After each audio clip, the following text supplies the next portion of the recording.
எல்லாருக்கும் 5000 ரூபா. ஏமாந்துடாதீங்க. இன்றைக்கி காலையில் நம்ம அரசு சார்பில் 5000 ரூபாய் உங்கள் அக்கௌண்ட்டுக்கு வந்திருக்கோம்.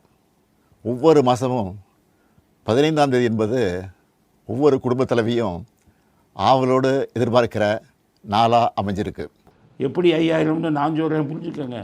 பாவம் மகளிர் எல்லாம் ஏமாந்துடாதீங்க. இதில் மிகப்பெரிய ஏமாத்து வேலை இருக்குது. 5000ன்னு ஒன்று நீங்கள் என்ன நினைப்பீங்க? மொத்தத்தில் 5000 கொடுக்குறேன். பிப்ரவரி மாதம் பணம் 1000, மார்ச் பணம் 1000, ஏப்ரல் பணம் 1000. ஆக இந்த 3 மாதத்துக்கு உங்களுக்கு உரிமை தொகை வராது. 5000த்தில் 3 இப்போவே கொடுத்துரு. ஏன்னா அடுத்து நம்ம ஆட்சிக்கு வர முடியாதுன்னு தெரிஞ்சுக்கிட்டார். அதனால் இப்போ இருக்கும்போதே கொடுத்துருவோம்.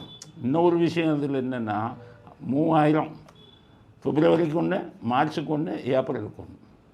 அதுக்கப்புறம் பார்த்திங்கன்னா மீதி 2000 கோடைகால விடுமுறைக்கு செலவுக்காக 2000. கோடைகால விடுமுறைக்கு நம்ம அவன் ஜெயசங்கரை வச்சுருக்கிறவன்னா கோடைக்கால விடுமுறைக்கு கொடைக்கானலும் ஊட்டிக்குமா போயிட்டு இருக்காங்க. கோடைக்கால செலவுகளை கருத்தில் கொண்டு மேலும் 2000 ரூபாய் சிறப்பு தொகையும் சேர்த்து இந்த பிப்ரவரி மாதம் 5000 ரூபாயை சிறப்பு மகளிர் உரிமை தொகையாக 1,31,00,000 பெண்களுக்கு வழங்க உத்தரவிட்டிருக்கிறேன். நீங்கள் கொடுக்குற 2000 வச்சு கோடைக்கால விடுமுறையில் செலவு பண்ண முடியுமா?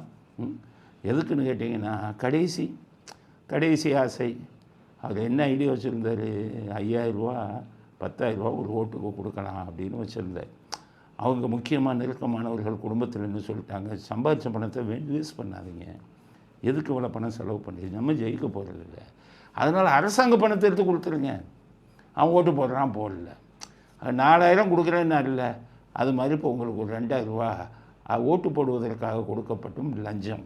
10 லட்சம் கோடி கடனை வச்சுக்கிட்டு இன்னும் ஒரு 5000 கொடுத்து இன்னும் போண்டி ஆக்கிடுவோம். அடுத்து முதலமைச்சராக வரவன் தலையை பிச்சுக்கிட்டு போகும்.